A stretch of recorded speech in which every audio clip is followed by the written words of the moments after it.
The Forsaken Heir. Previous episodes are available on the playlist. You can also visit our website for your favorite stories. A link is provided in the video description. Episode 39. In sharp contrast with Charlie, Jacob upstairs. Jacob didn't fall asleep when he was excited this evening. He remembered his past with Miking several times in his mind, thinking back and forth, and taste back and forth. The whole person has been completely immersed in it. The more he thought about Miking, the more he looked forward to seeing her again.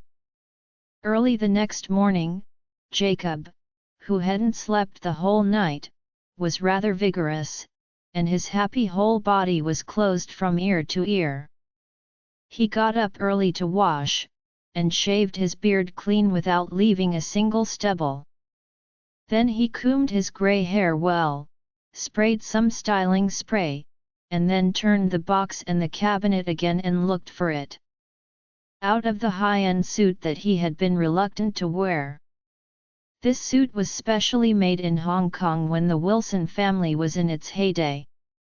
At that time, he was also the second son of the Wilson family. The old master didn't hesitate to give his pocket money, so he had a lot of face when he went out every day. Unfortunately, Jacob's life is not good these years, so he didn't get lucky. This suit still fits well. After changing into his clothes, Jacob looked at himself in the mirror, showing a satisfied smile when he was 10 years younger. Just as the so-called happy events are refreshing, the smile on Jacob's face is simply uncontrollable. He believes that Miking will not be disappointed when she sees him now. Thinking of this, he was so excited that he couldn't wait to rush to the airport immediately to meet Miking again. However, Miking's plane landed at later than 10 o'clock, so it was still early, so he went downstairs and came to the restaurant. In the restaurant, Claire and Elsa were sitting at the table drinking milk. Charlie was still busy in the kitchen with fried eggs and bacon. Elsa was the first to see Jacob and was surprised and said, "Wow! Uncle dressed so young today." "Ah! Really?" Jacob smiled a little embarrassedly, and asked, "Is it okay?" Elsa gave a thumbs up, "That's great." Claire raised her head at this time and saw that her father was actually wearing his favorite suit. She was surprised and asked, "Dad, what are you doing in this dress?" Jacob hurriedly said, "I have something to do today. An old friend came back from abroad and wants to meet me for a meal." After that, Jacob said again, "Oh yes, Charlie is with me at noon. Don't come home for dinner, just order a meal at the company." "Dad," Claire said with some dissatisfaction, "Mom is still missing. I still expect you and Charlie to go out with me today to find her. Why are you still making an appointment with your old classmates for dinner?" Jacob said, "Then when they are here, I can't help but meet up, right?" Claire said angrily, "But my mother is missing. Shouldn't you worry about her first? At this time, you are still in the mood to go to an appointment. Are you and mother not a couple?" Jacob nodded and said, "It's a couple." After that, he added another sentence, "But I'm separated." Claire was angrily speechless. Dad was dressed so formal at this time, and even his hairstyle was deliberately adjusted. It must have been a meeting with a female classmate. Moreover, Dad said that the other party came back from abroad, and that is probably the first love her mother said. She felt angry when she thought that her mother was still missing, but her father was dressed up and going to eat with her first love. Jacob said seriously at this time, your mother can find it anytime, but I have already made an appointment with someone for this dinner. I can't break the appointment. I will search together after dinner. I will find her with Charlie. Claire said, go by yourself, Charlie will follow me. How can I do that? Jacob said hurriedly, I can't go alone with my son. How inappropriate. Or you let Charlie go to your mother, and you come with me. When she heard that her father asked her to meet his first love, Claire refused almost without hesitation, I'm not going. Jacob opened his hand, then don't stop Charlie from following me, anyway, one of you must follow me. You, Claire was furious and asked, it is more important to eat with your old classmates, or to find mother is more important?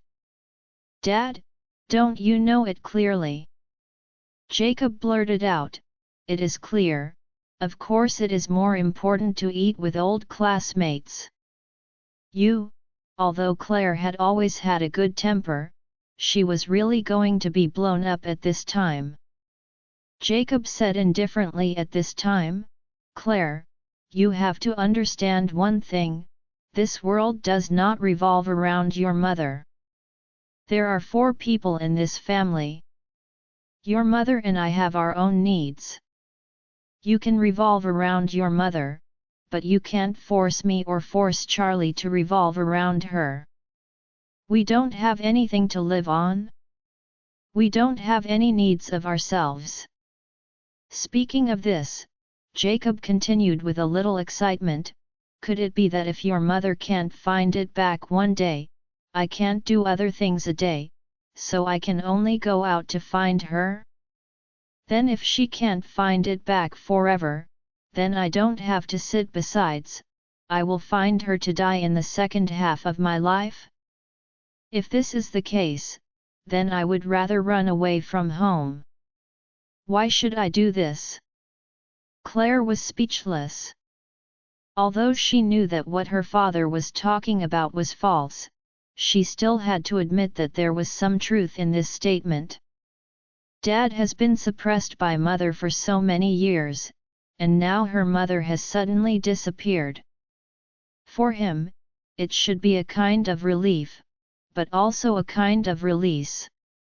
In desperation, she could only compromise and said, you want to party with classmates, I have no objection, but after the meeting, you have to help me find mother's whereabouts. Okay, okay.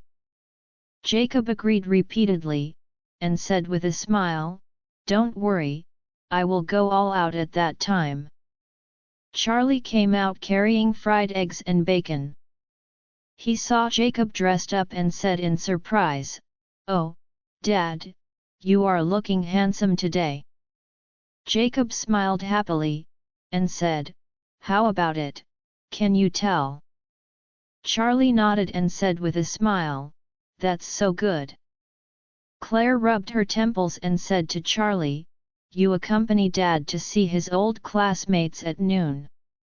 After meal, you will quickly go to a place like Mahjong Hall to find out if anyone saw Mom. Charlie immediately agreed and said, okay wife, I will go with Dad.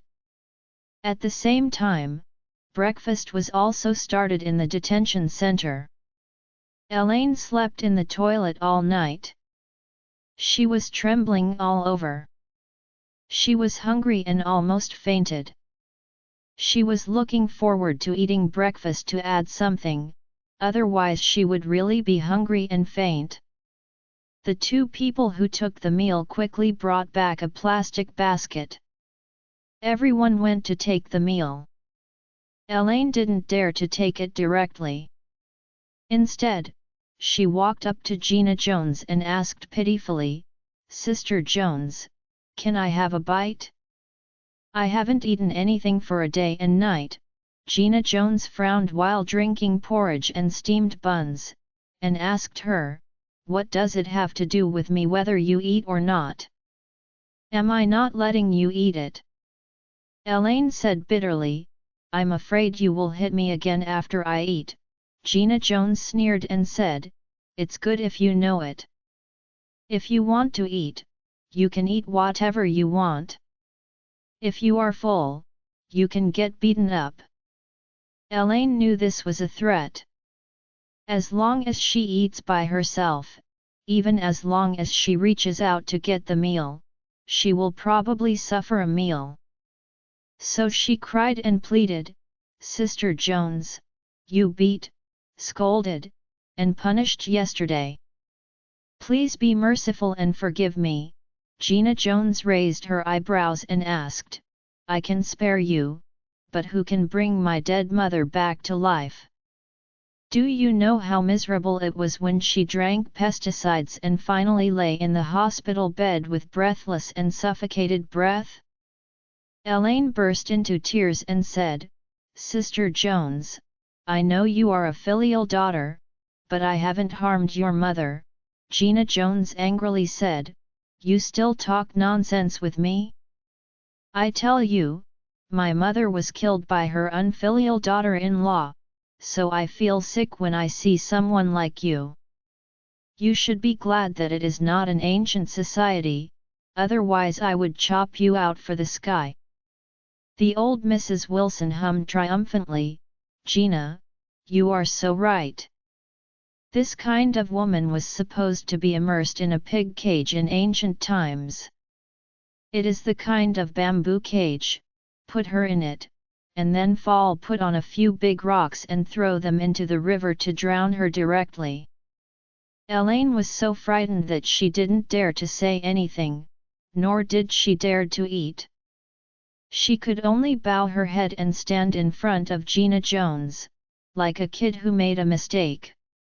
Gina Jones drank her last mouthful of porridge, and used the last piece of steamed bread to turn around in the porridge bowl, dipped all the remaining rice fat in the porridge bowl, and ate it in one bite.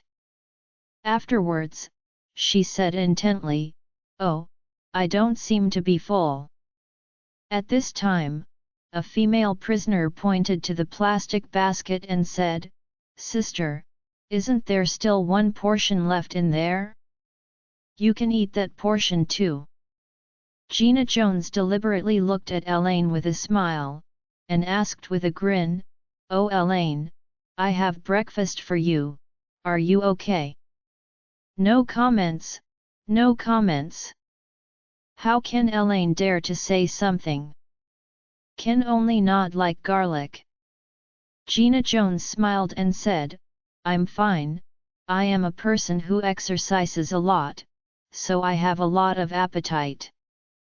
It took a lot of physical energy to beat you yesterday, and I really need to make up for it today. With that, she walked to the plastic basket and took out the lunch box inside. After opening it, she held the buns in one hand and the lunch box in the other for porridge. Because she deliberately wanted to torture Elaine, she drank porridge and sucked very loudly, making Elaine's gluttonous legs soft and her stomach twitching. Gina Jones ate up all the steamed buns and drank almost 1/3 of the porridge. Then she shook her hand deliberately and threw the lunch box to the ground, and the porridge was immediately spilled. Gina Jones sighed and said annoyedly, Why is it spilled? It's a waste, as she said.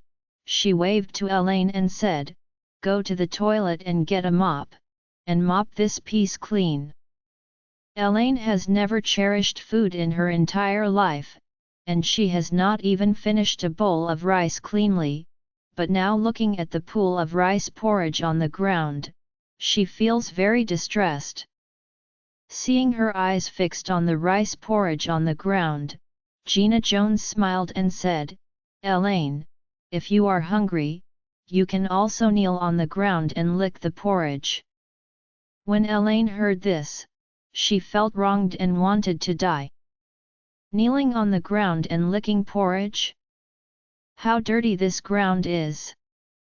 Countless people have stepped on it. The mop that mopped the floor in the toilet is already black. Now that she licked the porridge spilled on the floor, how can she stand it? She can't lick it even if she starves to death. Thinking of this, she hurriedly said, "I'd better drag it clean." Gina Jones sneered, "Whatever you do, but you will lick it sooner or later. If you don't believe it, let's just wait and see." A little more than 8 o'clock, Charlie drove the car and went out with the old master who burned the bag. There were still more than 2 hours before the plane landed, but Jacob couldn't wait. After the Thompson villa, he hurriedly asked Charlie, "Good son-in-law, do you know where the flowers are sold? I want to buy a bunch of roses to take with me." Charlie said, "Dad, she will be with her son. It's not appropriate for you to send roses in front of her son, right?" Jacob thought for a while, nodded and said, "You are right, then let me give her a bunch of ordinary flowers." Charlie said, "I know there is a flower shop, not far away, let's go buy flowers first." When he arrived at the flower shop, Charlie spent 500 and asked the shopkeeper to help with a bouquet of flowers that symbolized friendship, and then he took it back to Jacob in the car. Holding the bouquet of flowers, Jacob was very excited, and said with a smile, "This boss is good at craftsmanship. This flower looks very impressive. I believe my king will like it." Charlie smiled slightly, and said to his heart that Jacob is a typical second spring glow. If this my king is interesting to him, maybe the two can get together. Thinking of this, Charlie felt a little sympathetic to the old master. No way, for the sake of my wife, I must not let Elaine evaporate from the world. Therefore, although the old master can happily meet the old lover now, but after a few days Elaine is released, his hard life will be started. If Elaine knows that my king is back, she still doesn't know how to make trouble, then Jacob's life will probably be more sad than before. But naturally, Charlie didn't tell his old man. After all, he is in the most exciting time now, so let him enjoy the feeling of freedom and the breath of his first girlfriend before Elaine comes out. At this time, Jacob asked again, "Oh yes Charlie, have you booked a place in Shangri-La?" "It's booked." Charlie nodded and said, "Don't worry about it, I will satisfy you and Aunt today." "That's good, that's good." Jacob breathed a sigh of relief. He held the flower and looked at it again. He approached the only rose in the bouquet and smelled it, and sighed, "Scent. It's so refreshing." After finishing speaking, he couldn't help humming an old song, "Rose, Rose, I love you, Rose, Rose, love is heavy." Charlie shook his head and sighed secretly. He didn't expect that after some horse of freedom, he would be quite depressed. After driving to the airport, the two arrived at the arrival hall. Jacob kept staring at the arrival screen at the airport. After searching for a long time, he finally found my king's flight. The expected landing time of the flight is 10:20, and there is 1 hour left, and the other party is returning from abroad. There must be an entry process, so it is estimated that it will be 11 o'clock when she comes out. Jacob was very excited and didn't feel tired. He stood for more than an hour after standing. 5 minutes before 11 o'clock, a group of people came out from the exit. Jacob was holding flowers looking forward to it. Suddenly he saw a middle-aged woman wearing a black dress, and immediately waved to her excitedly, "My king." When the other party saw him, she was taken aback for a moment, and then she said with surprise on his face, "Oh my God, Jacob. After all, walk a few steps quickly and walk towards Jacob. Charlie also became interested, and hurriedly wanted to see what Jacob's first love looked like. So he took a look, and he was shocked. Miking is said to be the same year as Jacob, and both are 48 years old, but Miking doesn't look like a 48-year-old woman at all. She is tall and slender, and her skin is well maintained. She wears a long black one-piece dress, which looks like a goddess, and her hair is very dignified. As for the appearance, it is even more impeccable, beautiful, and generous, and it has a bookish breath from the previous generation of intellectuals. Among the stars of this age group, there is an actress. She is regarded as one of the most beautiful and charming women among the stars of this age group, but Miking is even more beautiful than her. This famous star is in her early 50s and she is still charming, and Miking's actual age is 3 years younger than her, and she seems to be more than 6 or 7 years younger than her. This is an aunt who is nearly 50 years old. This is a eldest sister who is less than 40 years old in her 30s. Charlie was stunned. He really didn't expect that Jacob's first love was such an impeccable super middle-aged beauty. It can be imagined that she must be very beautiful when she was young. God! Charlie is a little envious of Jacob, this wimpy old master. How can actually fall in love with such a super beauty back then? At the same time, Charlie also sympathized with Jacob more. Because of Elaine, he has lost such a majestic beauty. This is simply picking up a grain of sesame seeds and losing 10 acres of watermelon land. At this moment, Jacob looked at Miking, who was still beautiful in front of him, and felt even more sympathetic to himself than Charlie. Why is there no trace of too much time on Miking's face after more than 20 years? Why is she still so beautiful that he can't breathe after more than 20 years? Why is it that more than 20 years have passed, her shallow smile and faint dimples are still so high, so that she can't move his legs just by looking at her? At this time, Miking walked to Jacob quickly. After standing still, staring at him, she smiled gently. Jacob, I really didn't expect it, we haven't seen you in more than 20 years. Jacob was a little nervous. He was a little helpless and said, yeah, Miking, I didn't expect it to be, for so many years.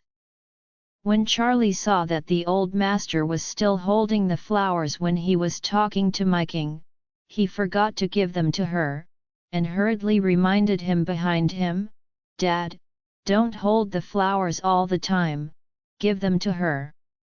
Jacob came back to his senses, and hurriedly handed the flower to Miking, and said nervously, Miking, this flower is for you. Welcome back to Oris Hill. Miking took the flowers with joy, took a deep look at Jacob, and said, Jacob, thank you. There was no flower in Jacob's hand. He didn't know where to put his hands at once, so he rubbed awkwardly and smiled stiffly. Miking, we haven't seen each other for so many years, why are you polite to me? At this time, a tall and handsome young man with blonde hair came over with his luggage from behind. This blonde young man has white skin, no different from white people in Europe and America, but his eye pupils are black, and his facial features are somewhat Asian in style, and he looks a bit like Miking. He looks like a mixed race. He walked up to Miking and yelled with a smile, Mom, is this your college classmate? Miking hurriedly pulled him and introduced Jacob. Jacob, let me introduce to you. This is my son, Paul. Jacob took the initiative to stretch out his hand and smiled. "Oh, Paul, hello." Then Jacob quickly introduced Charlie, saying, "Miking, Paul, I will introduce you to this man, this is my son-in-law, Charlie." Paul took the initiative to stretch out his hand to Charlie, smiled and said, "Hello, Mr. Charlie." Jacob hurriedly said, "By the way, Miking, I have booked a box at Shangri-La Hotel. Let's go to have a meal first, and pick up the dust for you and your son." Miking smiled and said, "Thank you so much, Mrs. Jacob and son-in-law, who came to pick us up from afar and invited us to dinner, it should be." Jacob smiled awkwardly, and couldn't wait to say, "It just so happened that we were driving there, let's go directly." "Okay." Miking nodded, and then said to Paul, "Son, tell your driver, we won't take the company car, let's take your Uncle Wilson's car." Paul smiled and said, "Okay Mom, I'll call the driver and ask him to send the luggage to the hotel room first." "It is good." Paul politely said to Jacob and Charlie, "Uncle Wilson, Charlie, wait for me first, I'll make a call, sorry." Jacob hurriedly said, "Oh, Paul, look at you child, you are too polite, you don't need to be so polite with your uncle." Paul smiled and said, "I should be." After speaking, he took out his mobile phone and walked aside to make a call. Jacob then asked Miking curiously, "Miking, you and your son returned to China, and did you arrange a driver in China?" Miking nodded and said, "After Paul's father passed away, I always want to return to the country to settle, but his father left a company." Paul said that he can't throw away his father's life's hard work, so he began to gradually start business transfer to China 6 months ago. Jacob asked in surprise, "Did you transfer all the industries to China first?" "Yes." Miking said, "But I don't participate much in these things, it is Paul taking care of it." Jacob nodded lightly, feeling a little inferior in his heart. Miking and her son returned to settle in China, and even transferred the business. An enterprise worth such a lot of trouble is probably not small in scale. From this point of view, Miking's current economic strength is very strong. In contrast, I am a little embarrassed. After all, the Wilson family is now down, and I have no source of income. It can even be described as penniless. The only one who can do it is Thompson first grade. The villa is now, but this villa is still owned by Charlie. Thinking of this, Jacob felt a little bored. Given his current situation, would Miking look down on him? It's been half a lifetime, and most middle-aged people have at least a certain career, industry, and family business, but he still have nothing to do now, which is too shameful. Charlie also saw that Jacob's expression was a little upset, knowing that he must think that Miking is too good, and he is not worthy of others, but he did not break it either. At this time, Paul finished the call and said with a smile, "Mom, Uncle Wilson, and Brother Charlie, I have already told the driver, let's go." "Okay," Charlie said with a smile, "then let's go." The 4 people went out of the airport together. A brand new Rolls-Royce Phantom stopped in front of them. A foreigner got out of the car and respectfully said to Paul, "Hello, General Manager." Paul nodded slightly. The foreigner driver said to Miking, "Hello, Chairman." Miking nodded and smiled, and said, "Mike, you help me deliver my luggage to Shangri-La, and directly ask the front desk to send the luggage to my and Paul's rooms." The foreigner driver nodded hurriedly and said, "Okay, Chairman, I will go now." Then, he opened the trunk of the Rolls-Royce Phantom, took all the suitcases in Paul's hand, and stuffed them into the trunk. After doing this, he asked Miking again, "Chairman, don't you and the general manager want to go in this car?" Miking nodded and said, "I'll take my old classmate's car, you can go." Jacob looked at the brand new and luxurious Rolls-Royce, feeling particularly uneasy. He can see the value of this car.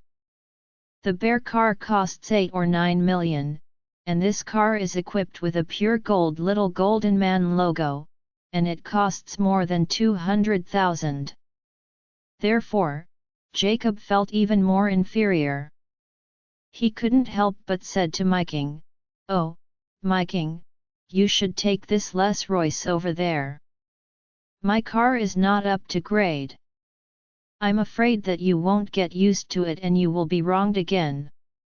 Miking said seriously, "Jacob, we have known each other for so many years, do you think I am the kind of person who loves vanity?" Jacob was suddenly embarrassed. He hesitated and said, "My car is just an ordinary BMW 5 Series. I'm afraid I will wrong you." Miking was a little angry, and said, "Jacob, why do you care about these things so much now?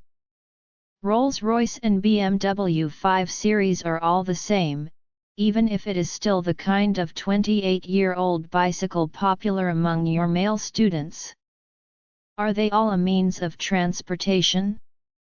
Don't talk about the BMW 5 Series, even if you are riding a big 28 to pick me up today, I am willing to ride." As she said, Miking said with a smile, "But I guess it's a bit hard for you to ride a bicycle at your age now." When Miking said this, Jacob felt a lot more comfortable. He was really afraid that Miking was used to being a Rolls-Royce and would feel a little uncomfortable when sitting in his BMW 5th Series. If it made her feel uncomfortable, he would have trouble. However, Paul suddenly said to Miking in a low voice at this time, "Mom, maybe you should take this car. The comfort of the BMW 5 Series is very poor, I am afraid you can't adapt."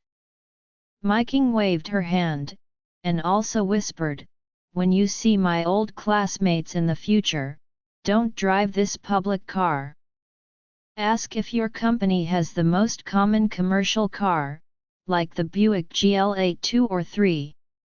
100,000 cars. I don't want to come back after more than 20 years, to make everyone feel too distant." Paul reluctantly said, "The company really doesn't have such a cheap car. The most common commercial vehicles are Toyota Alpha with more than 1 million, Miking said, "then just buy a car worth 200,000 or 300,000.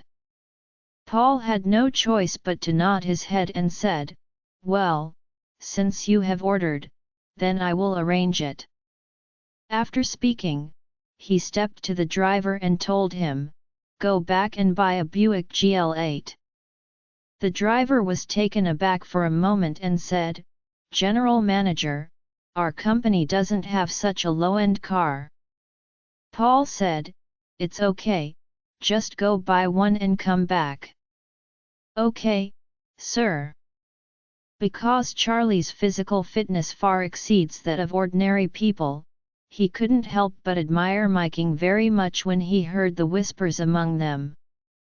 This aunt is not only beautiful and extraordinary, but more importantly, her emotional intelligence is too high. Such a woman, for a middle-aged man, is even more goddess than the goddess of his dreams. He can even have a foreboding that Jacob, the old master, should soon be completely fallen. The driver drove the Rolls-Royce Phantom away, and Charlie also drove the 5th Series BMW of the old master. As soon as the car stopped in front of the three people, the old master hurriedly opened the rear door, and the gentleman said to Miking, please first. Miking nodded and smiled, bending down and getting into the car. Immediately afterwards, Paul seemed to go to sit with his mother in the back row on the other side, but Jacob said to him, "Oh, Paul, you and Charlie are both young people. You should have many topics in common. Have a good chat with him while driving." After speaking, without waiting for Paul's promise, he already came to the back door on the other side, opened the car door and sat in. Paul had no choice but to get into the co-pilot. Charlie drove toward the city, and Jacob in the back row said to Miking with a little embarrassment, "Oh, Miking, this car is a bit crude, and I hope you don't mind too much." Miking said helplessly, "Jacob, I have already told you, I don't care about these things, so you don't have to mention them all the time." "Yes, yes," Jacob complimented, "I don't mean you care, I just feel that this car is not worthy of your temperament. Look at how you look like a 50-year-old middle-aged and elderly person. It's less than 40. A woman with temperament like you should ride in a top luxury car like a Rolls-Royce." When Miking heard him complimenting herself, her face flushed slightly, and she smiled and said, "After so many years, you still speak so well." Jacob smiled and said, "What I said is all from the bottom of my heart." Miking nodded and asked him, "By the way, how are you doing for so many years?" Jacob sighed and said angrily, "I have done it, that is, to be honest, after graduating from university, I have not been so happy." Miking asked in a low voice, "Are you and Elaine unhappy?" "Happiness?" Jacob gave a wry smile and exclaimed, "I have never had these two words with her for more than 20 years. Seeing Jacob's wry smile, there was an inexhaustible pain, and a distress and regret flashed in Miking's beautiful eyes. She remembered the thing that she could not forget the eve of college graduation. That day, her roommate ran back, crying and said to her that her boyfriend took her for the first time after drinking. She suddenly felt a bolt from the blue sky, and the whole person was on the verge of collapse. At that time, she had already started happily planning the route after graduation. The family arranged for herself and her boyfriend to go abroad for further study, so that the two could stay and fly together, and at the same time, they could get a higher diploma together and come back later. Serve the country and become a pillar of the country. But who would have thought that suddenly, such a disintegrating thing would happen? At that time, her roommate was still crying and confessing in front of her, saying that she was sorry for her and that her boyfriend was too drunk and didn't know. But how can she not mind? My boyfriend is sleeping with her roommate, how could she not care? Especially her own character, she is born to emphasize feelings rather than interests. For the one she loves, she can be wronged by heaven, but she must never allow her beloved to betray her or have any flaws in her relationship. Therefore, she could not accept such a thing, so she chose to quit, and left Oris Hill and China sadly. Even after going abroad, she was even more shocked when she learned that her ex-boyfriend had married that roommate. At that time, it happened that an American boy was madly pursuing her, so out of anger, and out of wanting to forget the past as soon as possible, she agreed to the other party's pursuit. As a result, the two quickly got married, and soon had a child. That American boy was very kind to her and cared for her for a lifetime, but she has been unable to forget her ex-boyfriend for more than 20 years. When she looked back at that period of history, she realized that she had been deliberate and fooled by others. The roommate didn't come to her to confess at all, nor did she really hope that she would not mind this. She just hoped that she would mind, that she couldn't let it go, and she wanted to take the initiative to quit, and then handed her ex-boyfriend to her. But the oneself back then was still too young, too proud, too focused on the principles of life and the purity of feelings, so she gave up her beloved man. Right in the arms of that roommate. Because of Jacob's unforgettable heart, Miking's married life was actually very painful. Her husband loved her very much, and she had fulfilled the responsibilities and obligations of a good wife, never betrayed him, took good care of her family and child, and even helped him a lot in his career. However, deep in her heart, she knew that this was just a life of supporting and respecting him. Although she thanked him very much, respected him, cared for him, she did not love him. The marriage without love lasted for more than 20 years, and her husband died because of cancer. Miking took care of her husband wholeheartedly until he was buried. After her husband was buried, Miking's heart suddenly became empty. At this time, she realized that she had completely fulfilled all her obligations to her husband as a wife. Virtuous, loyal, caring for the family, passing on from generation to generation, she goes all out at every point. However, after her husband died, she suddenly realized that her life should be lived for herself once.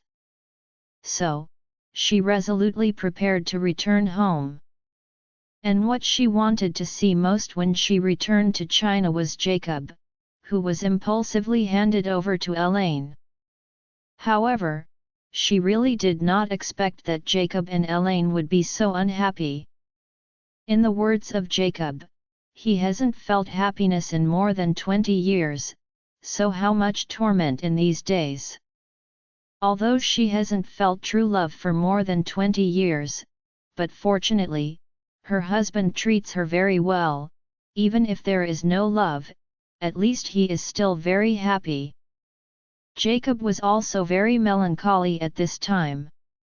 For more than 20 years, he has been regretting that he had drunk too much that night. For more than 20 years, he has never loved Elaine, nor has he felt the happiness of his family. He has been obsessed with Miking for more than 20 years, and it is more than 20 years since he saw Miking again in her scorching demeanor. His heart is full of regret.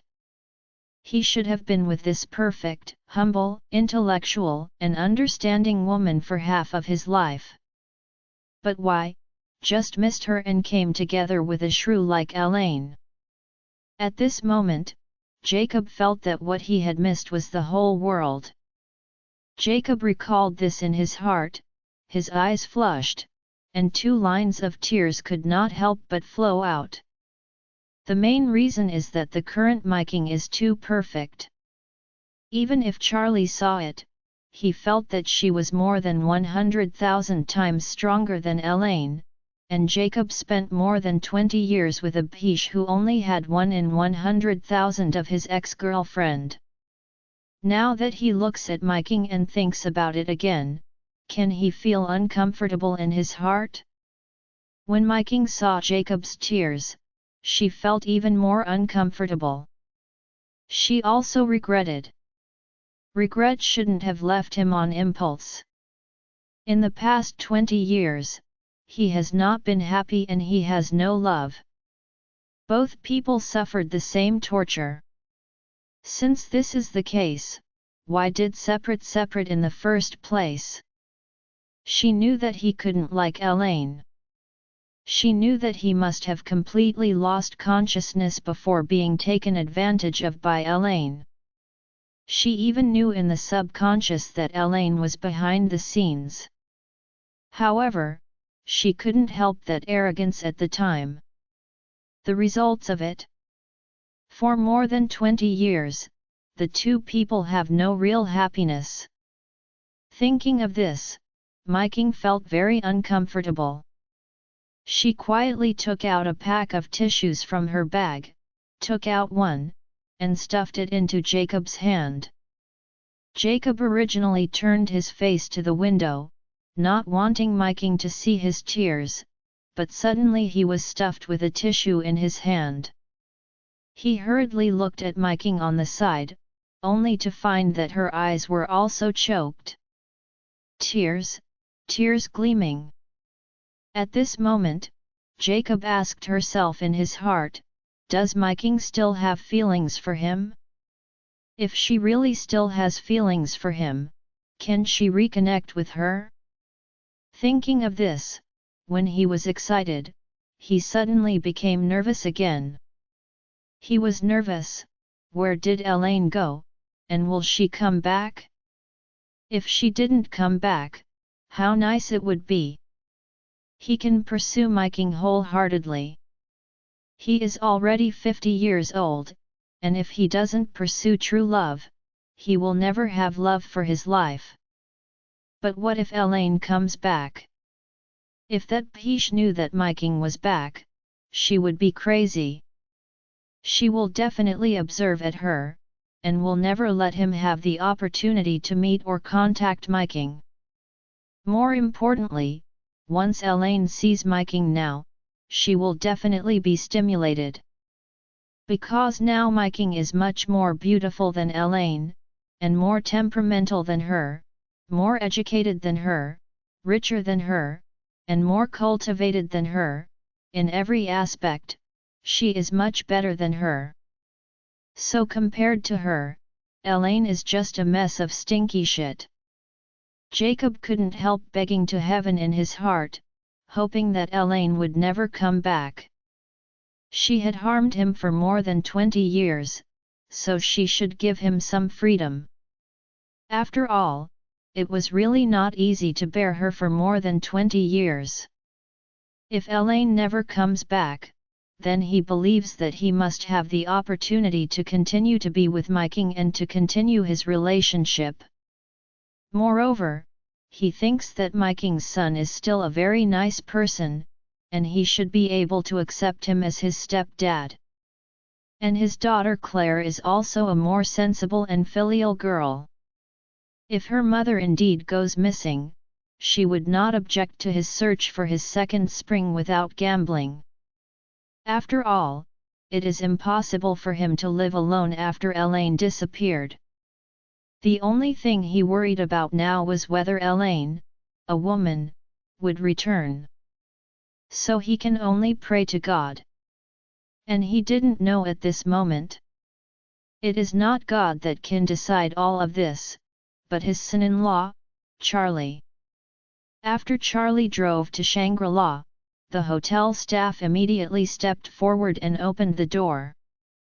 He handed the car to the waiter who parked the car, and then said to his father-in-law and his first love, Miking, mother and son, Shangri-La is considered to be a relatively good hotel in Oris Hill. The local cuisine is the best. It's delicious. I've already booked a good box here, but I don't know if it fits the taste of your personality. Miking hurriedly said, Oh, Mr. Charlie, you are really too polite. I don't have any requirements for food, and I'm honest, after leaving Oris Hill for so many years, I still want to try our Oris Hill. The local flavors. Charlie said with a smile, then you came to Shangri-La, you really didn't come wrong. After all, he was next to Paul. Mr. Paul, I don't know how you feel about Chinese dining? Are you still used to eating? Paul smiled and said, Mr. Charlie, Don't forget that I am also half Chinese, and to be honest, I prefer Chinese food to those fast food and Western food in the United States." As he said, Paul hurriedly said, "By the way, let me tell you, my mother cooks very well. She is the best Chinese chef I have ever seen. She has great cooking skills." Charlie couldn't help but exclaimed, "I didn't expect Aunt to look so beautiful, have such a good temperament, and cook deliciously." Miking said modestly, "Don't listen to this kid's nonsense, he brags too much for me." Jacob could not help but sigh at the side at this time. "When we were going to school together, you always said to cook for me, but at that time everyone was living on campus, and there was never a very suitable opportunity. More than 20 years have passed. Now, to be honest, I haven't eaten this meal yet." Miking smiled and said seriously, "Then if I have the opportunity, I can cook for you to taste. But I can put the shame on the front. My cooking is not as delicious as Paul said. If you are disappointed, then if you do, don't blame me." When Jacob heard this, he became excited, and blurted out, "Really? When will you have time?" After that, Jacob couldn't wait to say, "If you have time, we can make an appointment at my house. What kind of dishes you will do, or what you want to do, tell me directly. I will buy and make all the ingredients in advance. Everything is prepared, and then you and Paul come to the house, you just cook, I'll help you, let the children just eat." Miking said with some embarrassment, "Is this appropriate? Elaine shouldn't want to see me, right?" In yesterday's phone call, Jacob told Miking that he and Elaine had broken up and had separated, but there was no specific reason for that, and he did not say that Elaine is now missing. Therefore, Miking thought that the two had just separated bedrooms, but they still lived in a house, so they didn't want to go to his house, for fear that they would meet Elaine again, not to mention that this woman is not a good thing. Jacob hurriedly waved his hand at this time, and said indifferently, "You don't have to worry about her. She is not at home now, and I don't know when she will be back. It will be impossible for a while." Having said that, Jacob said again, "In my opinion, choosing a day is better than hitting the sun. Let's have dinner in Shangri-La at noon, and then you will go back to the hotel to rest. Come to my house in the afternoon. We can cook together. Have a meal, so I can also introduce my daughter to you." Jacob's consideration was simple, because he was worried that Elaine would come back suddenly in the next 2 days.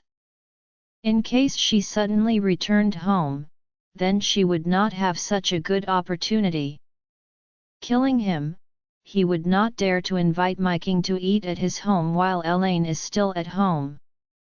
In that case, Elaine would probably hack him to death with a knife. So he felt it.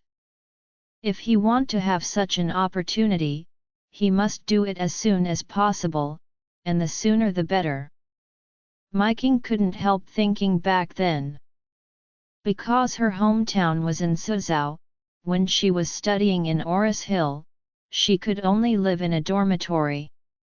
Moreover, when everyone was in love, they were relatively shy and low-key, and didn't dare to let the family know, so she always wanted to cook a meal for Jacob, but she never found a suitable opportunity. Back then it was not as convenient as it is now.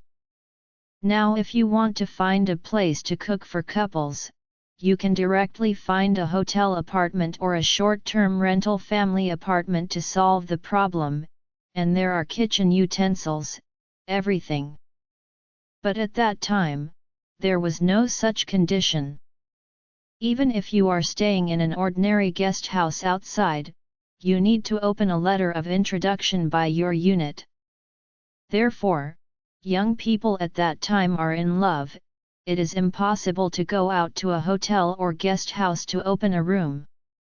At that time, the school's own guest house did not need to open a letter of introduction, as long as the student ID can open a room, but ordinary students dare not go there to open a room, because they are likely to be caught by classmates and teachers.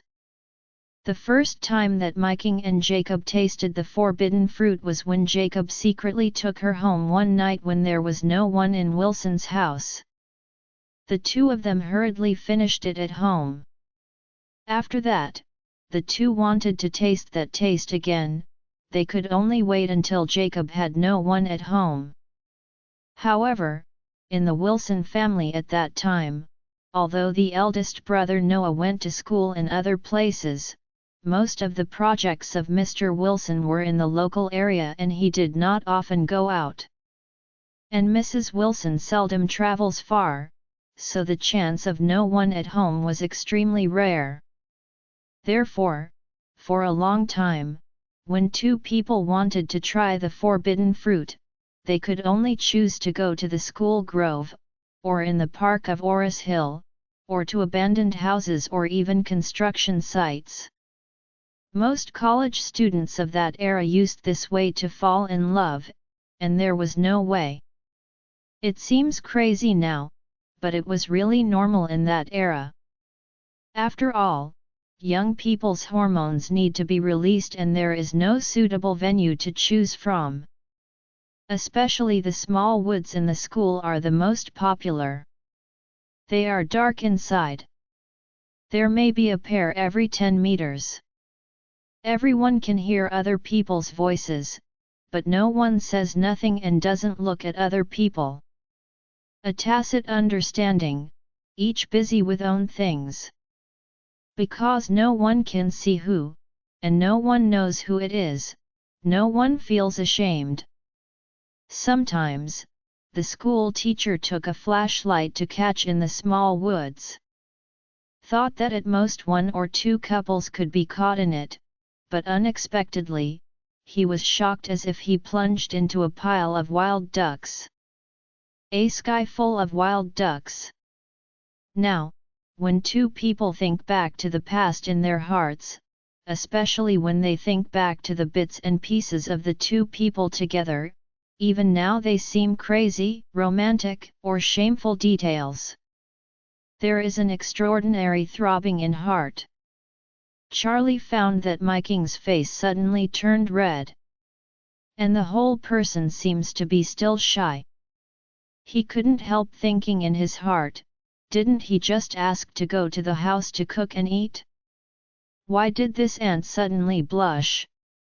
Then turned to see the old master beside him again, and found that his face turned red all of a sudden. Moreover, the whole person seemed very awkward, and he didn't know where to put both hands, so he could only keep rubbing with his fingertips. Charlie understood right away that the two middle-aged and elderly people must have some unusual memories about cooking and eating or about going home with him. Paul also found out that things didn't seem right, but he was too embarrassed to say anything, so he could only say to Charlie, "Mr. Charlie, let's go to the box first." With that, he said to Miking, "Mom, you've been on the plane for more than 10 hours. It should be quite tired. If you and Uncle Wilson want to talk, we can sit in the box and talk." Only then did Miking suddenly came back to her senses. What she was thinking of just now was the past with Jacob, and even recalled the details of her first time with Jacob. Nearly 50 years old, she blushed all of a sudden, and hurriedly followed her son's words and said, "Oh, that's right, you see we are all confused already, let's go sit in the box and talk." Jacob also hurriedly echoed, "Yes, yes, let's go to sit in the box, and all blamed me. I just thought about chatting, but I forgot about it. Charlie shook his head helplessly, and even sighed in his heart. It seems that these two people are really fighting fire. And it's the dry wood and raging fire that have been waiting for more than 20 years. If they meet together and give them a chance to burn, then it will definitely burn a raging fire. Charlie led the way, leading everyone to Shangri-La's dining department. The manager of the catering department had been instructed long ago. As soon as he saw Charlie, he immediately greeted him and asked respectfully, "Hello sir, are you a member of Shangri-La?" Charlie shook his head and said, "I am not a member, but I have asked a friend to book a box for me." The other party hurriedly asked again, "Then what is your surname? What box number is reserved?" Charlie said, "My surname is Wade, but I don't know what box number I booked. I booked the box through your president Isaac." The other party immediately bowed respectfully and said, "So you are Mr. Charlie. We have prepared the box for you. Please come with me." Charlie smiled slightly, nodded and said, "Thank you." The manager of the catering department took the four people to the box.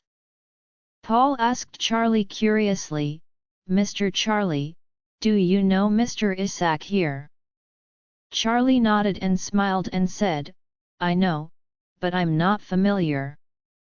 Paul subconsciously said, "Shangri-La seems to be the property of the Wade family, and Mr. Isaac here is the spokesperson of the Wade family." Charlie looked at Paul in surprise. He really didn't expect this American to touch this place so clearly. So he smiled and asked, "Mr. Paul must have done a lot of homework for Oris Hill, right?" Paul nodded generously and said, "Before I was going to move the company to Oris Hill, I had already begun to understand some of the situation in Oris Hill. After all, the company was my father's painstaking effort. I could not bring it to a place without preparation. In a strange environment." Charlie couldn't help but admired, "Mr. Paul, you are so meticulous and forward-looking. I believe you will be able to flourish in Oris Hill in the future." Paul smiled slightly. Mr. Charlie passed the award. After that, he suddenly remembered something. He looked at Charlie and asked curiously, "Mr. Charlie, your surname is Wade, and you know Mr. Isaac from Shangri-La. Are you from the Wade family of East Cliff?" Charlie really didn't expect that Paul could guess his identity all at once. However, he knew that Paul was making just a guess, and he couldn't admit this kind of thing. Charlie was about to deny it, and the old master on the side laughed and said, "Oh, Paul, you really think too much. My son-in-law is the son-in-law recruited from our family. If he is from the Wade family, I am afraid that our family will fly on the branch and become a phoenix." Although Jacob is usually not very motivated, and he doesn't do any business, but he still knew the name of the Wade family in East Cliff. It can even be said that there are not many people in China who don't know the Wade family because the Wade family is so famous. Because of this, it was impossible for him to believe that Charlie belonged to the Wade family. Because there are too many people surnamed Wade in this world, but there is only one Wade family. He knew Charlie's life experience very clearly. When he was young, he entered the orphanage. When he was 18, he went out to work on the construction site. When he was in his early 20s, he was taken home by his father and became his own son-in-law. How could such a person belong to the Wade family? If Charlie would be East Cliff Wade family, wouldn't he be the lost young master of the universe family? As soon as Paul heard that Charlie was the son-in-law, he immediately realized that he had guessed wrong. After all, what kind of family was the Wade family? How could such a family let their young master be the son-in-law of others? Even the President of the United States cannot have such qualifications. So he smiled and said to Charlie, "It seems that I have misunderstood. I'm sorry, but the main reason is that you are also named Wade, and this Shangri-La is the property of Wade family, so I think too much.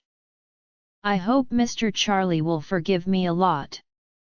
Charlie smiled slightly and said, "Mr. Paul, you don't have to be so polite." While they were talking, the manager of the catering department took them to the door of the box, and respectfully said to the 4 people, "Mr. Charlie and 3 distinguished guests, please come inside." The 4 of them stepped into the box, and Charlie invited his father-in-law to sit in the main seat, and then said to his first love, "Miking, Aunt, sit with my father-in-law, after all, you have been so many years apart. You haven't met, there must be a lot of things you want to talk about." Miking nodded, and said with a smile, "Yeah, then you can sit with Paul. I think your conversation is quite speculative." Charlie hurriedly nodded and agreed, but kept reminding himself in his own heart that he should be a little more cautious when speaking in front of Paul, because this person does not seem simple. After sitting down, Charlie handed the menu to the 2 elders and asked them to order some meals they liked. Jacob hurriedly said, "Oh, Miking, I still remember which dishes you like to eat, or let me have some." Miking asked in surprise, "No, after all these years, do you remember what I like to eat?" Jacob smiled and said, "Of course, I will definitely not forget this." Having said that, Jacob picked up the menu and ordered several dishes with the waiter, all of which were local dishes from Oris Hill. Every time Jacob ordered a dish, Miking's expression became even more surprised. After Jacob ordered several times in one breath, she was already dumbfounded by surprise. Because every dish he ordered was a Oris Hill dish that she liked very much back then. Miking couldn't help sighing, "I didn't expect that you still remember these dishes. To be honest, some of them I don't even remember now." After speaking, Miking said again, "Actually, the food in my hometown of Suzhou is also delicious, but I don't know why after coming to Oris Hill and attending university, I prefer the local dishes of Oris Hill." Jacob smiled and said, "I still remember that you always said that you would make me some dishes for me to try. It's a pity." Speaking of this, Jacob hurriedly asked, "By the way, Miking, we said just now about going to my house to cook and eat. How are you thinking about it?" "To be honest, I have been waiting for so many years, and I want to realize this wish." When Miking heard this, her heart was even more moved, so she said, "I have no problem. I don't know if Paul has time at night." After speaking, she looked at her son Paul and asked, "Son, do you have any other arrangements for the evening? If not, how about we go to your Uncle Wilson's house for dinner together? I can also see Uncle Wilson's daughter by the way." Paul simply nodded and smiled and said, "Then I really can't ask for it." When Jacob heard this, he became excited. Immediately he blurted out, "In this case, then we'll make it so, Miking, what dishes are you going to cook for the evening?" Miking smiled and said, "Oh, now you let me say that I really can't tell for a while, After that, she suddenly remembered something and smiled. Why don't we add a WeChat account for a while? I will tell you on WeChat when I think of it, and then I will trouble you to help me go to the vegetable market. Buy all the ingredients. Oh yes, you will also send me your home address, and I will come with my son around 5:30 in the afternoon. Jacob was so excited that he took out his mobile phone, opened his WeChat scan function, and said, "My king, I will scan your phone." The two have not been in contact for more than 20 years. Even if it is Jacob's phone number, my king asked for an old classmate to come temporarily, so the two have never added WeChat before. In this era, WeChat has become more important than mobile phone numbers. Your mobile phone number courier, food delivery person, and even telemarketing and telecom fraud scammers all know, but your WeChat must be for your good friend or someone you know. Therefore, being able to add to WeChat is the closest contact method. What's more, after adding WeChat, you can see the other party's circle of friends, you can see the other party's photos, the other party's videos, and every bit of the other party's life. If one person has feelings for another person, then he will definitely want to take a look at all his circle of friends. At this moment, Jacob and my king had almost exactly the same thoughts. Seeing that the two had already added WeChat, Paul on the side also took out his mobile phone and politely said to Charlie, "Mr. Charlie, why don't we add WeChat to each other and leave a contact information?"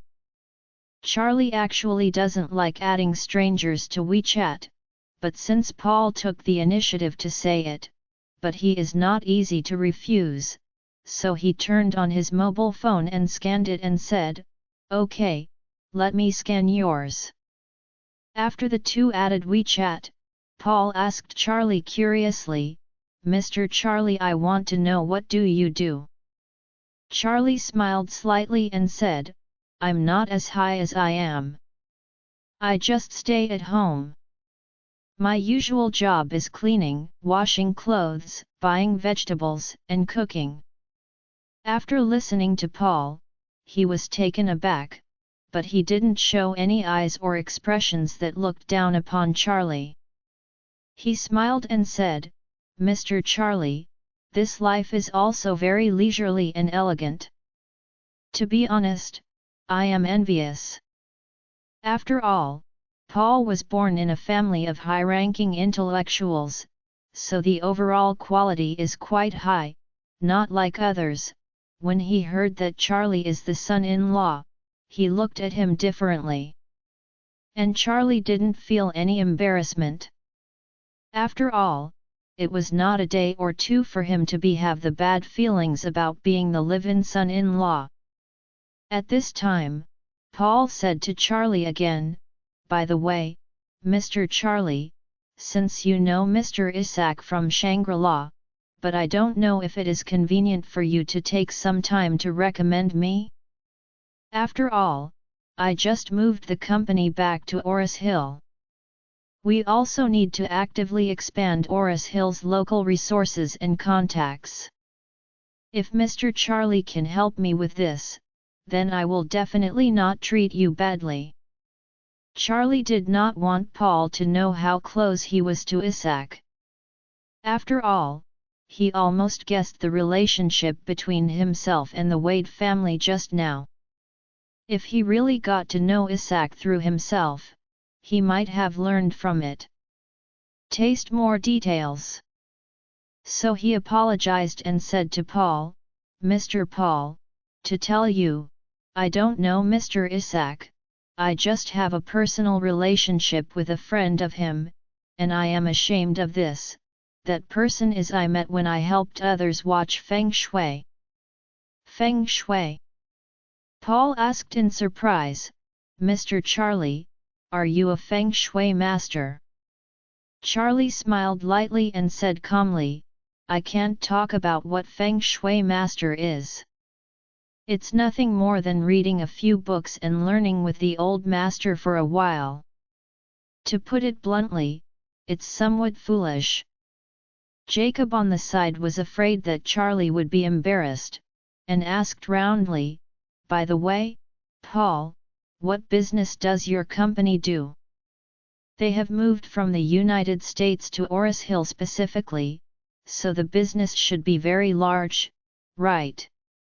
Paul smiled and said, "Uncle Wilson, our company is actually a multinational law firm, mainly providing high-end legal support for some Fortune 500 companies."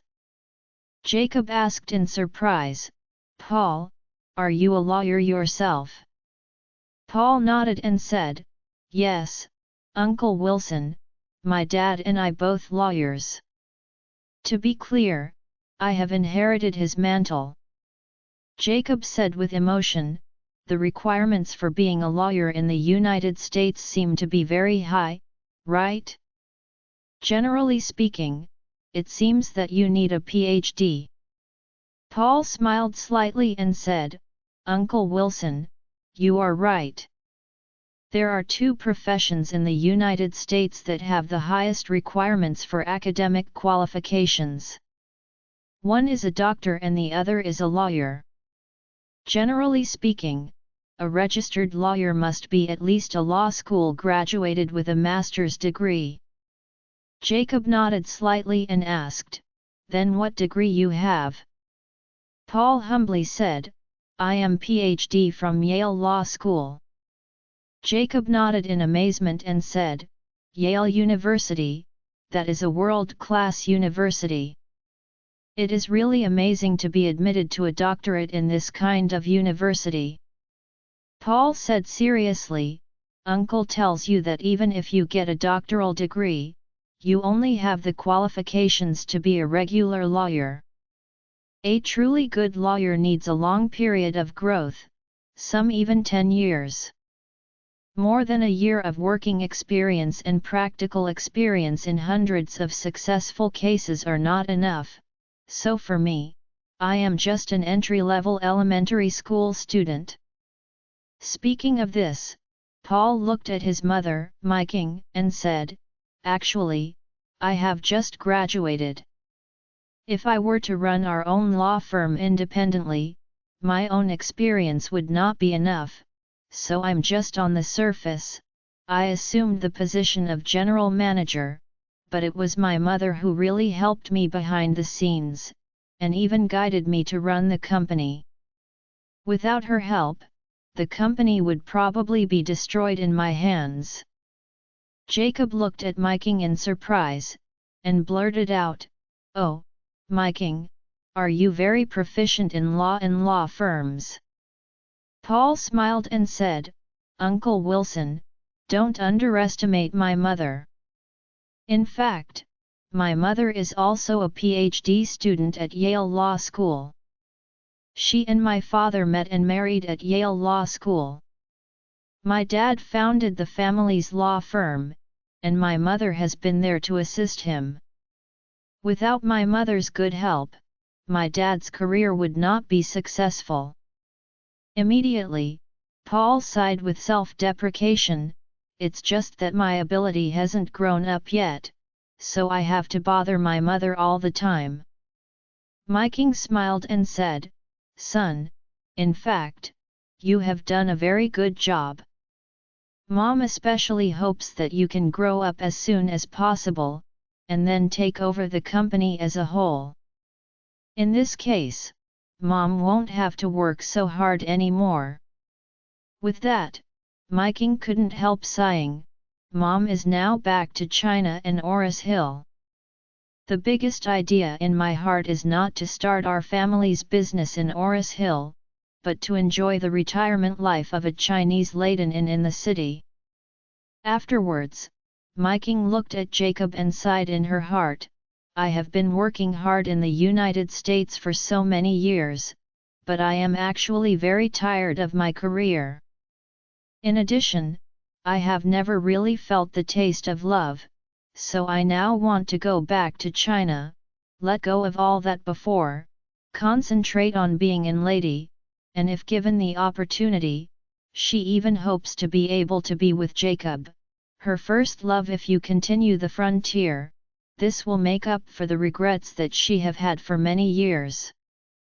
She also knows that lawyers in the United States are actually a very popular profession, because many lawsuits in the United States are very high in compensation, often tens of millions, even hundreds of millions.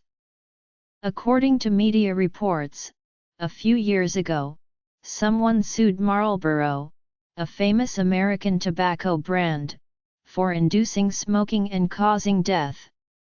The American court even awarded hundreds of millions in compensation. There was also an Asian man who was beaten by American Airlines security on the plane. That incident had a very bad impact on the airline. In the end, the lawyer won tens of millions in compensation for the Asian man. For lawyers, they also have to receive at least 30 to 50% of the compensation amount, and sometimes even higher. Therefore, this is why the lawyers in the United States are very professional, and they are simply desperate to file a lawsuit, and even do everything they want. Because the benefits behind this are really too great, it is possible to win a big lawsuit, and the direct compensation is divided into several million, tens of millions, which is much easier than for ordinary people to make money. Therefore, in the United States, the status of lawyers is also very high, and they are all upper-class people. Especially some of the more famous superheroes in the United States, people like this can generally become billionaires, and even many stars, billionaires, and important American guests. Therefore, Jacob couldn't help but feel more inferior in his heart, because he guessed that the family of Miking must be very, very rich, even enough to make their mother and son become an upper-class society in Oris Hill. In contrast, there is nothing he can tell. Shangri-La's meal was a joy for the guests. Charlie's father-in-law was naturally very happy, and Miking was also in a very good mood. Her husband passed away some time ago, and she has been a little sad. At this time, it feels like the rain has passed the day.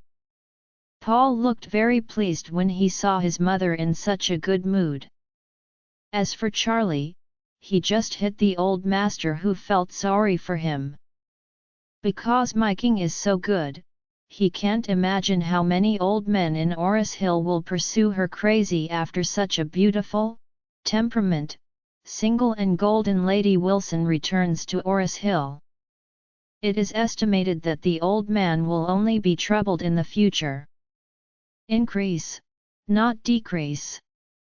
The mother and son came to China on the plane for so long, and their bodies were already a little tired, so after dinner, Jacob and Charlie sent them to the room they had opened in Shangri-La without too much interruption.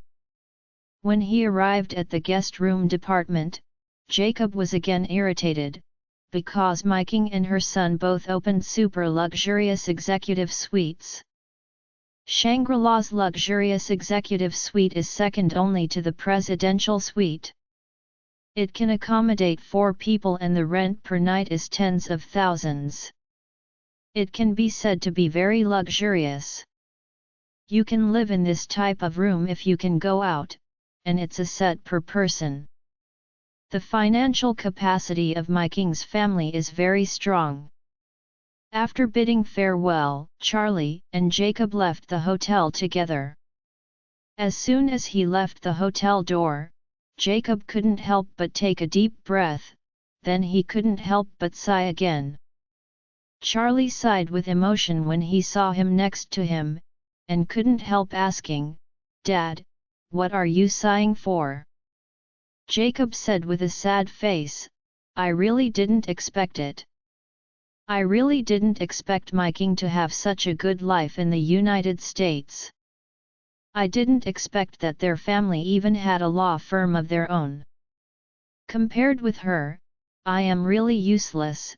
Charlie smiled slightly and comforted, Dad, I don't think Aunt has any intention of despising you, and Aunt is really low-key and very humble. She is definitely not that kind of special material woman. Don't worry too much about these material gaps. Jacob sighed, and said helplessly, I understand what you are saying, but as a man, I always feel that such a face is particularly shameless. Charlie said with a smile, Dad, you think too much. Look at me. When Claire and I got married, I had nothing. I wanted money without money, status without status, ability without ability, status without status. At that time, the gap between me and Claire was much larger than the gap between you and Aunt, but Claire didn't get along well with me. Jacob was stunned suddenly, and after thinking about it carefully, it was really true.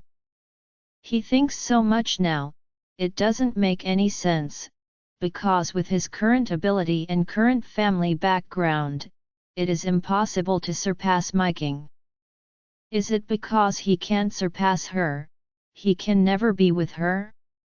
Of course not. Jacob could see that after so many years, Miking still has feelings for him, and she also said when she was at the airport, even if she was riding a 28 bicycle to pick him up, she would not have any opinion. This is enough to see that Miking doesn't care about material things. Thinking of this, he finally breathed a sigh of relief. But then, another problem came to his mind. He suddenly turned his head and looked at Charlie, and asked worriedly, Charlie, do you think your mother can come back in this life? Charlie couldn't help but asked him awkwardly, do you think I should say yes? Or not? Jacob was startled slightly, and said in embarrassment, Hey, in fact, I know that you have very big opinions on your mother just like me in your heart, right? Charlie said hurriedly, Dad, I haven't said this before. Jacob hurriedly said, Let's talk, you don't have to hide with me. After all, Claire is not here, what can we say, can't you? Charlie knew what Jacob was thinking. He must be looking for a comrade in arms now.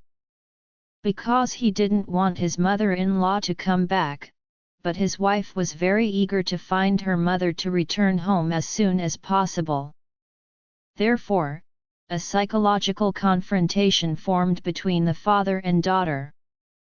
The current situation is 1:1, and he acts as a neutral party, so now the old master urgently needs to win him over. After all, there are only 3 people left in a family. If 2 people want that woman not to come back, then his psychological appeal will take the lead. So, he looked at Charlie and further induced, Charlie, your mother has scolded you every day for the past few years, and even asked Claire to divorce you repeatedly. I see it all. To be honest, many times, as an old master, I feel sad for you. As the saying goes, a son-in-law is half a son. When did your mother treat you as half a son? You are not as good as an outsider in her heart. Charlie looked at Jacob with a sincere face, and said seriously, Dad, Mom will come back or not, it doesn't depend on whether we 2 want her back, even if neither of us wants her back, she might be there tonight. Suddenly return home, maybe even when Aunt is cooking, she suddenly rush into the kitchen to fight with Aunt. The legs are on Mom's body. If we really want to come back, we can't stop her. Can we? In fact, Charlie himself can decide everything about Elaine, but he can only say that to Jacob. As soon as Charlie said this, Jacob's face immediately became extremely frightened. He looked at Charlie and asked with a trembling voice, "You said this would not be so coincidental? Ask your aunt to eat at home tonight. If your mother suddenly came back at this time, and the house must be fried.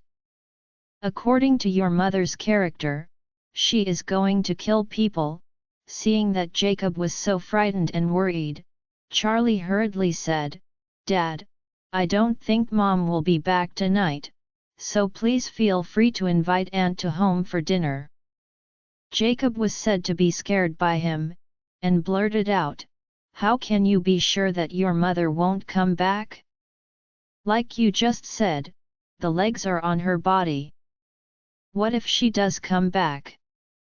Charlie, in his panic now, smiled calmly and said, "Don't worry, Dad, I promise you that Mom will not come back tonight. If she comes back tonight, I will turn her head off and kick her for you." Jacob hurriedly said, "Oh, I don't want her head. I want your aunt to be able to eat a meal in our house with peace of mind." After that, Jacob said again, "I thought of a good way, good son-in-law, you must help me." Charlie smiled and asked, "Dad, tell me, what is the good way? What do you want me to do?" Jacob hurriedly said, "After your aunt arrives in the afternoon, I will lock the door of the villa from the inside. In the meantime, if your mother comes back, you will go out and help me with it. You are strong, even if you carry her, you have to carry her away. If you can't carry her, you will knock her out. In any case, you must never let her come in and meet your aunt." Charlie had never thought that his old man would be such a devil before. But he can also understand the feelings of the old master. After all, his first girlfriend that he haven't seen for more than 20 years, and she is still so perfect now. If she were his own, she would not dare to make any mistakes in this matter. Moreover, Elaine's character is indeed a super time bomb. Once such a person initiates a fire, it is possible that the power of nuclear weapons will really burst out. So there is nothing wrong with him being so cautious. But he didn't know that Elaine was currently in the detention center, suffering from inhuman torture. If she didn't nod her head, she would never come out. Jacob and son-in-law drove home, and Claire had just returned. Upon seeing her, Charlie hurriedly asked, "My wife, have you gone to the police station? What did the police say? Is there any news about Mom?" Claire's face was a little pale and said, "The police told me that they have issued a notice of assistance in the whole city, and even communicated with the person in charge of the Blue Sky Rescue Team, but the current feedback is that no one has seen her. I couldn't find any clues about her whereabouts." Elaine was taken away by the police directly when she was withdrawing money from the bank. Isaac had already said hello, so it was definitely impossible for them to reveal any clues. And when Elaine was at the bank, she was always in the VIP reception room, so in the process, she didn't contact any outsiders at all. Isaac at the bank also said hello, so the outside world could not have any clues. Blue Sky, it is impossible for the rescue team to find her. He comforted Claire and said, "My wife, don't worry. Mom hasn't been missing for more than 24 hours. We can wait a little longer." Jacob on the side also hurriedly agreed, "Yes, Claire, your mother only went out yesterday afternoon, and now it's barely a day and a night, so I don't think you need to worry too much." Claire shook her head and resolutely said, "No, I must go and look for her again, otherwise I will always feel uneasy." After speaking, she looked at Charlie and blurted out, "Charlie, you will help me look around in the afternoon and inquire everywhere, especially in places like the chess room of Mahjong Hall. My mother likes to go to that kind of place." Charlie immediately agreed and said, "Then I will look for her." Claire hurriedly ordered, "You must never deal with errands like yesterday, and then come back to deceive me." Charlie promised again and again, "My wife, don't worry, I will definitely not. Today I will be careful and look for Mom in all the mahjong halls and chess rooms in Oris Hill." Claire immediately said, "Then in every one of them must take a picture for me when you look around." Claire felt a little depressed when she thought of last night when he said he was going to find her mother, but in the end he went to eat and drink with his dad. Although she knew that all of this should be Dad's idea, she was still a little disappointed in her heart. Charlie hurriedly asked her, "Wife, where are you going to find this afternoon?" Claire said, "I am going to meet my mother's friends, as well as the beauty salon where they often go, and the club where they often go to spa." Jacob hurriedly said at this time, "Claire, Dad will not go out to see your mother in the afternoon, because Dad invited Dad's old classmates to eat at home, and my old classmate wants to show her hand to our family, so I will go in the afternoon. Buy some ingredients, and then tidy up the house and prepare." Claire asked in astonishment, "Dad, haven't you and your old classmates already had dinner at noon? Why do you have to make another appointment at night?" Jacob explained, "Eating at noon is at noon, and noon has already passed. People have returned home from a long distance, so we should always invite others to sit at home and have a home-cooked meal. This is to entertain friends. The serious way." Claire said angrily, "Dad, even if you want to entertain classmates, you have to divide the time. Now that Mom is missing, why are you still in the mood to invite your old classmates to eat at home? You can't wait for Mom to come home. Will you treat them afterwards? After all, my mother is also your old classmate. Wouldn't it be better for you three old classmates to meet?" "What a shit!"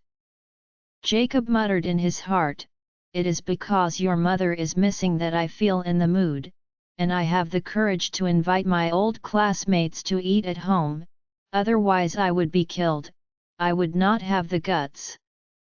However, he must not say this in front of his daughter, so he hurriedly waved his hand and said, "Oh, you don't understand. She has been to the United States for more than 20 years. She has finally returned. I will definitely do my best as a landlord. One thing must be done on the day when someone comes back to have a sense of ritual. How can someone wait for someone to come back for a few days before picking up others? What is it? Others will think that your dad can't handle things." Then, Jacob said again, "And they did not come back alone. She also brought her son with her. The son is about the same age as you and Charlie, and he is still a well-known American barrister who runs a well-known law firms. You young people know each other, and there may be great benefits in the future. How rare is this opportunity?" Claire said angrily, "I don't think there is anything rare. I don't want to know your classmate and your classmate's son. I just want to find my mother as soon as possible and bring her home." Jacob couldn't help but scolded, "Why are your kids so ignorant? It's just a dinner, can't you not find her later? Don't you eat dinner anymore? I think you are clearly trying to fight against your dad." "I don't," Claire said anxiously, I just don't feel in the mood to meet strangers at this time, and I am not in the mood to meet strangers." Jacob said angrily, "That's Dad's old classmate, even if you look at your dad's face, you can't say such things." In fact, there was something in Jacob's subconscious that he didn't say, and he didn't dare to say it. The sentence is, "If your mother doesn't come back in this life, my old classmate is probably your stepmother. Her son may be your brother in the future. It's always good to meet in advance." Charlie also persuaded at this time, "Yes, my wife, Aunt is Dad's old classmate after all. Dad should try his best to be a landlord. As children, we must also cooperate with each other." After all, he hurriedly said, "Well, let's go find Mom in the afternoon. Anyway, I don't need to cook tonight.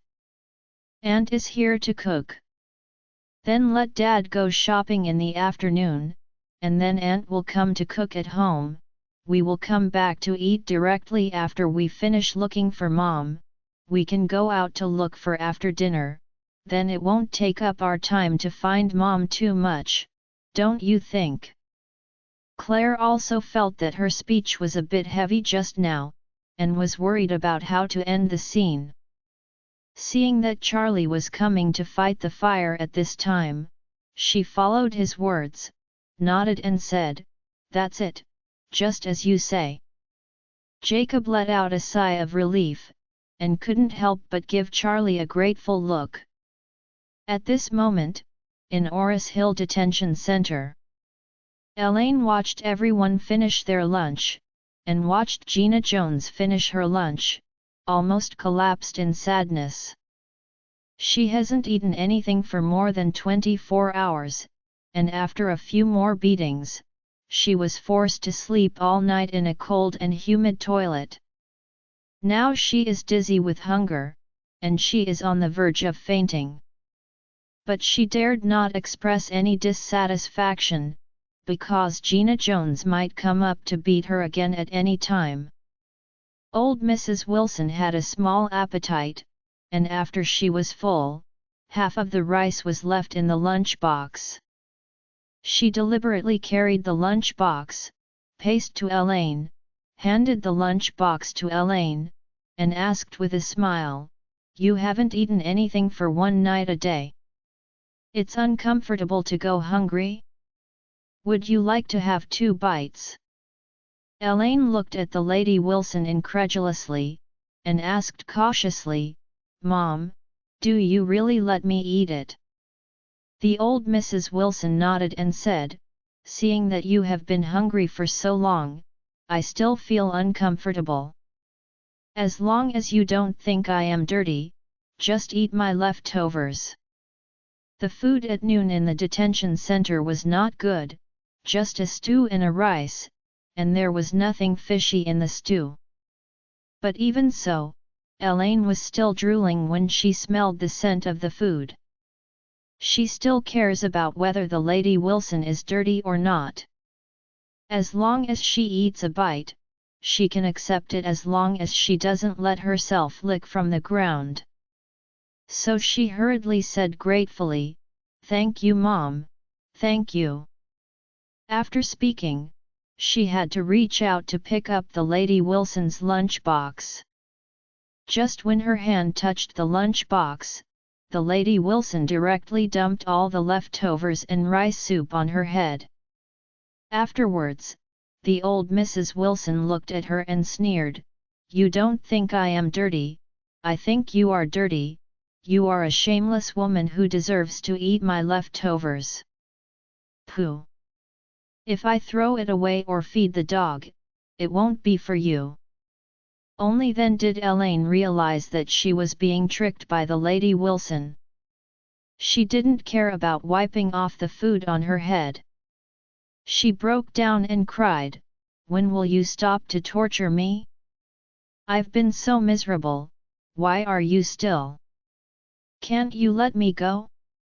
Even though we two have not dealt with each other for so many years, have I hit you?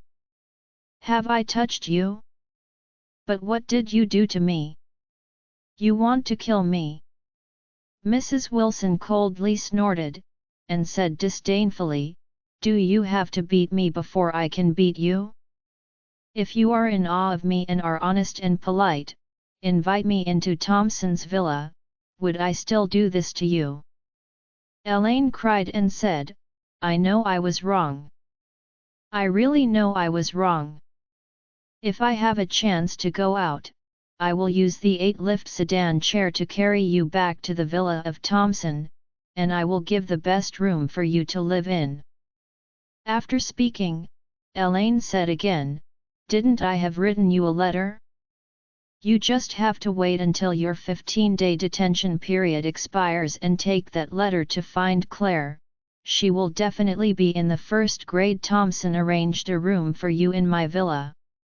You can enjoy the good fortune in Thompson. Why are you still having trouble with me now?" Old Mrs. Wilson gritted her teeth, directly used the aluminum lunch box, slammed it on top of her head, and said sharply, "Why am I having trouble with you? I tell you, I can't wait to kill you. Don't say beat you. Pause. Even if I kill you and take your skin off, I won't get rid of my hatred. I have come here in my life, when have I suffered such humiliation? All this is thanks to you. You think I will forgive you?" After that, the old Mrs. Wilson immediately shouted to Wendy, "Wendy, come here, or take her to the bathroom and washes away the food on her head with cold water. Otherwise, later in case she ate secretly behind us, on the contrary, it is cheaper for her." Elaine shouted in horror, "It's almost winter now. You are going to wash my head with cold water, you are going to kill me." Gina Jones, who had been watching the excitement by the side, suddenly said coldly, "Stop the talking nonsense, otherwise, not only will the Lady Wilson use cold water to wash your head, I will also give you a shower with cold water." Elaine was so frightened that she could only cry loudly while letting her grandma and granddaughter drag her into the bathroom. Immediately afterwards, Wendy put her head under the faucet of the mop pool and screwed the faucet to the maximum without hesitation. The cold tap water directly washed Elaine's head, leaving her brain blank, followed by the biting cold, which made her swing all over. She was holding her head full of cold water, looking at the grinning old Mrs. Wilson, begging, "Mom, I beg you, give me a towel, or I will really freeze to death." The old Mrs. Wilson sneered, "Just you still want a towel, do you deserve it? If you really freeze to death, it will be a good thing. You will free yourself, and I will also relieve my hatred." As she said, she looked at Elaine and said sarcastically, "Or you can just cooperate. If you die, it's 100. Elaine collapsed on the ground and cried loudly. The Lady Wilson glanced at her in disgust, and said to Wendy, "Let this peesh cry here, let's go." Wendy also said happily, "BTCH. Your good days have just begun. Now it's to clean up you. When I finish cleaning up your old BTCH, I will definitely find a chance to clean up that little peesh Claire." Claire never dreamed that her wonderful mother was being tortured to death by her grandma and her cousin. Because her father Jacob was unwilling to come out to find her mother, she could only split up with Charlie Planner, one to find the chess and card room and the other to the beauty salon. Charlie got the car key from the old master, and was about to get into the old master's car, and went to the chess and card room to look around. Claire grabbed him and asked in a low voice, "Charlie, I ask you, what is the specific situation of that old classmate and dad? Charlie asked curiously. Wife, what do you want to know? Claire said, I want to know her appearance, temperament, and personality, as well as her family situation, relationship situation, and her future plans after returning to China. Charlie said truthfully, that aunt is really very beautiful, has a very good temperament, and her personality feels very low-key and humble, and very very friendly. As for her family situation, her husband was very simple. Has passed away, now she and her son are dependent on each other. After speaking, Charlie hurriedly changed his words, it can't be said that it is dependent on each other. After all, the mother and son are still very powerful. I heard that they have opened a very large law firm, and it is designed for the world's top 500 companies. They have already moved their businesses back to Oris Hill, and their future plans are definitely to prepare for retirement in Oris Hill. Join our Facebook and WhatsApp group for more updates, link is given in description. Rest audiobook will be continued in next episode.